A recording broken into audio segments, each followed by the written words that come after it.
মসজিদে আসলে মনে হয় মনে মনে এই চিন্তা রাখি, মসজিদে বসলে মনে হয় মনে মনে এই চিন্তা করি, 5 ওয়াক্ত নামাজ যারা মসজিদে এসে পড়ে আমরা মনে মনে চিন্তা করি যে আর গুনাহ করব না, আর গুনাহ করব না। কি বলেন ঠিক না?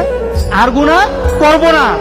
কিন্তু মসজিদ থেকে বের হওয়ার পর ঠিক আবার একটা গুনার মধ্যে আমরা মিশে যাই।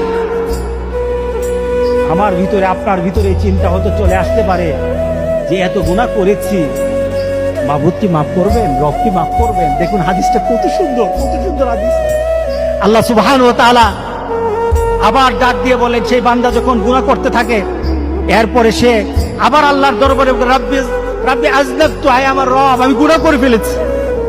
সে হয়তো চিন্তা করেছে হাসরের ময়দানে আল্লাহর দরবারে দাঁড়াবো, আল্লাহ আমাদের বিচার করবেন, ফয়সালা করবেন।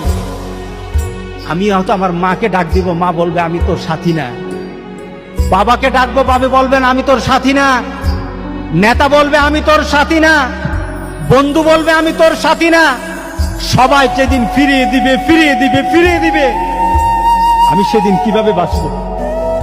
আমার একটা পথ আছে, আমার একটা পথ রাসূল সাল্লাল্লাহু আলাইহি ওয়াসাল্লাম জানিয়ে গেছেন।